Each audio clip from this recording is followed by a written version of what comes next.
Gente, dessa vez retorno com uma reflexão e algumas histórias sobre carreira. Eu já escrevi bastante na biografia Guerrilha sobre vários eventos, conclusões que eu cheguei da carreira da Dorsal Atlântica. Mas eu considero Guerrilha hoje um livro que eu segurei muito a onda para não relatar determinadas coisas. Eu achei que não era o momento. E então agora eu vou ser mais específico em alguns detalhes. Por exemplo, eu já falei anteriormente que eu já dei anos de aulas de guitarra e violão. Eu vivi disso durante muitos anos, tá? Ainda mais quando a banda estava em baixa, que as pessoas não queriam contratar, que a gente estava fora da moda, né? Porque a moda rege tudo, inclusive o mundo do underground. Então eu fui convidado para dar aula de guitarra num curso de guitarra em Copacabana. Fui, fechei, você vai receber tantos por cento de cada aula, que tem estrutura básica, você não precisa necessariamente seguir como o curso é feito, você desenvolve o seu jeito.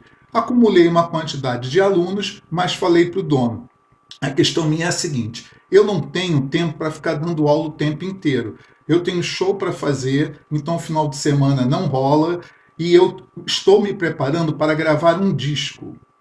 Tá? Isso provavelmente foi anos 90. Não, foi anos 90, década de 90. Eu falei, eu tenho um disco para gravar, então só vou poder dar aula nesses meses, entre o mês tal até esse, porque eu tenho estúdio, não posso voltar. O dono do curso ficou na dele e não falou nada. Aí chegou um momento que eu falei o seguinte, e ele tinha mania de fazer o seguinte, eu tinha terminado das minhas aulas, voltava para casa. Então a secretária dele me ligar e falou, Carlos, ele fechou uma aula para você agora, daqui a meia hora. Eu falei, cara, mas eu tô em casa, eu vou almoçar. Ah, não, mas ele falou que você tem que voltar. E eu, meio para não criar confusão, eu ia aceitando, ia fazendo, mas eu senti que eu fui sendo usado, não havia transparência, sabe? E aí chegou o momento de eu ter que sair para poder gravar meu disco. E falei a ele, terminou agora e tal. Aí nessa reunião, ele falou assim comigo, você não gosta de dinheiro, não? Eu falei, cara, a questão não é essa, a questão é que nós temos uma palavra que foi empenhada, você fechou um acordo comigo, prometeu que iria cumprir o que eu lhe pedi e tal. Aí ele ficou meio puto, falou, tudo bem, então vou te pagar o que eu te devo, no dia tal você vem aqui tal hora. Aí eu combinei, porque naquela época pagava em cheque, tá? Crianças, já teve uma coisa chamada cheque, que é um pedaço de papel que valia a grana. Aí eu fui lá esperar, né? E aí ele me deixou, tipo assim, o escritório dele era aqui do lado, tinha um sofá na recepção e a secretária olhando para minha cara. Aí ele marcou, tipo, vamos dizer, 3 da tarde. 4 da tarde, nada. Ele estava do meu lado, eu estava ouvindo a voz dele, ele não me chamava. Eu virei para a secretária depois de uma hora e falei: olha só, eu preciso receber a minha grana, eu tenho que ir embora. Aí ela falou: vou falar com ele. Toda hora ela vinha cada vez mais constrangida, que era ia, voltava, ia, voltava, ia, voltava, ia, voltava. E aí chegou num ponto que começou a aparecer alunos, pessoas novas fechando o curso, todo mundo passava na minha frente. E teve um momento hiper constrangedor que um aluno meu passou, viu a situação e falou: não, Carlos, ele me chamou na sua frente, mas eu estou vendo que está acontecendo algo estranho, vai você. Aí, quando eu entrei na sala, ele estava com a cara emburrada, não olhou para mim direito, passou o cheque de uma forma que eu também tive com outro pai de uma aluna minha, na década de 2000, que foi o seguinte, acreditem se quiser, eu ia dar aula para menina pequena, tipo 7 anos, aí ele me pagava com cheque também. Aí eu cheguei uma vez e falou: vamos descer para tomar um café? Era de dia, tá? Não era de noite, não. Aí nós descemos, fomos para um negócio de café ali, do lado da casa dele. Aí ele passou o cheque de quanto eu tinha que receber por mês, me entregou. Mas a cena, vocês já devem ter visto, ouvido falar disso. Quem é mais velho já viveu essa situação ridícula. O cara te dá o cheque, aí quando você bota a mão, ele puxa. Aí ele ficou assim, sabe? Uma coisa de gente idiota. O cara não era meu amigo, cara. Isso é uma relação profissional. Aí ele foi, em vez de me dar o cheque, falou: vou te dar teu dinheiro, mas eu preciso te fazer uma pergunta. Eu falei: por favor, faça. Ele: você é comunista? Aí eu falei: você não tem o direito de me perguntar isso. porque daqui a pouco tá me perguntando se eu sou gay, entendeu? Se eu sou racista, se eu sou isso ou aquilo, você nunca vai perguntar isso. Você sempre vai perguntar o que te interessa. Então, eu estou vendo que o teu problema é que você deve estar com medo que eu faça comentários com sua filha pequena sobre questões e problemas sociais do país, porque afinal de contas você mora num prédio de classe média alta, viaja para a Europa direto, vai para um monte de lugar gastar dinheiro, então você deve achar que eu, pobre professor de guitarra, sou um comunista, vagabundo e pobre, e você não quer na sua família, mas tudo bem. A gente encerra o nosso relacionamento aqui, tá ótimo. E isso daí também eu vou contar uma indiscrição, porque eu acho importante contar.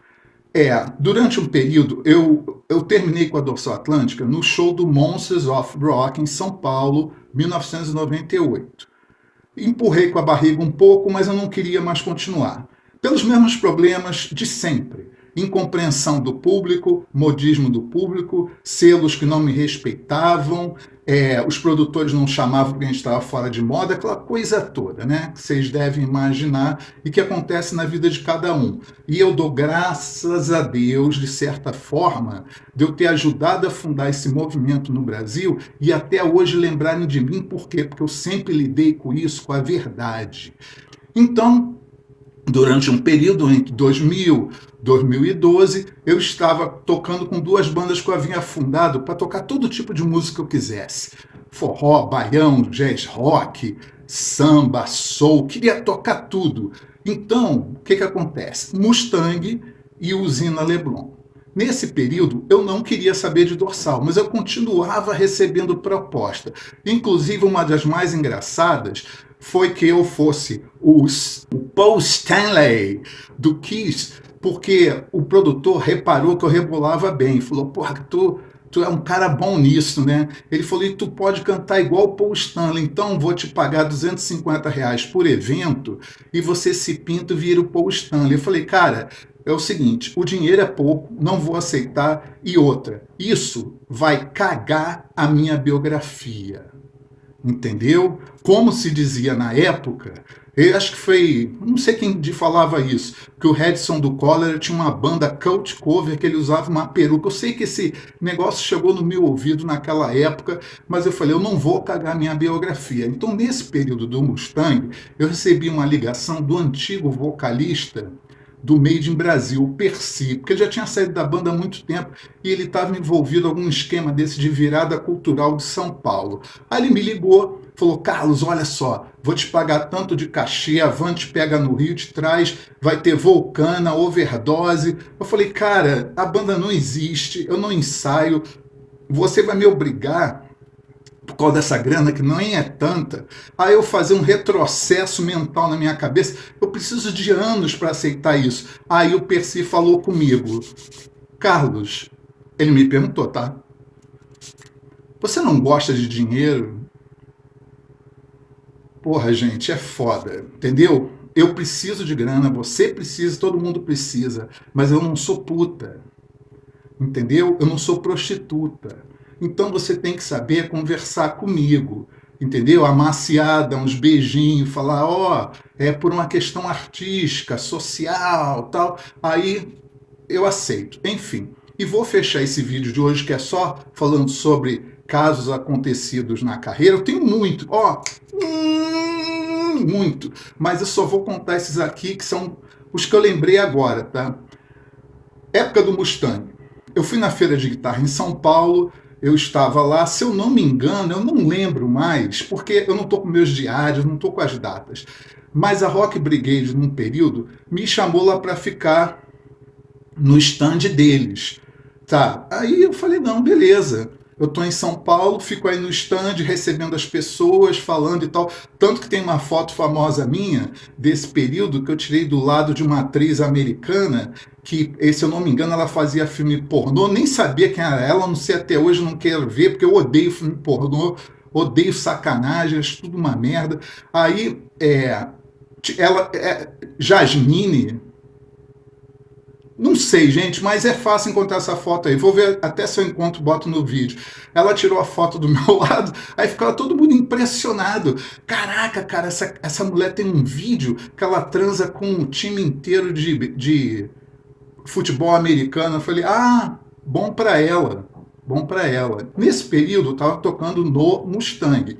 Então eu estava em contato com as fábricas, com promotor e tal, produtor de amplificador, para ver se eu conseguia, de endorser, uma guitarra Mustang da Fender. Porque eu achava que isso ia ser muito bacana, porque ligava o nome da banda com a marca, etc e tal. Então eu tive uma reunião nessa feira de guitarra, numa empresa brasileira que fabricava cabeçote de guitarra, tá? Eu não estou lembrando do nome agora, mas eu acho que está vindo pela minha cabeça. Não é Giannini, não. É parecido, mas era da época, um amplificador antigo que existe desde os anos 60.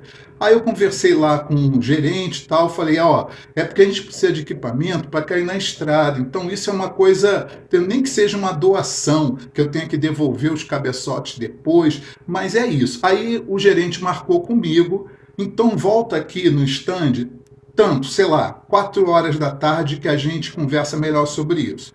Aí eu fui, né, voltei pro stand. Quando eu volto, tá um cara de uma banda de São Paulo, que eu nunca mais vi, que ele chegou na minha cara e fez assim, rindo, gargalhando, debochando, virando pro gerente da empresa. É esse cara aí que você vai dar endorser?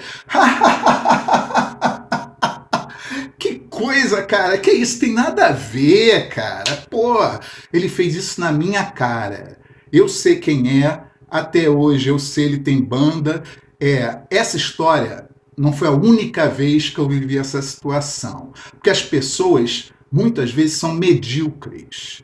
Os valores medíocres, e elas fazem qualquer coisa para te prejudicar. Gente, eu preciso de apoio, de retorno, que vocês estão vendo esses vídeos, mas eu preciso de clique, entendeu? De like, porque senão ninguém vê esse negócio. Aí, literalmente, como o primeiro vídeo que eu fiz, eu estou falando com as paredes. Aí eu levanto as mãos para o céu, ergue suas mãos para o céu.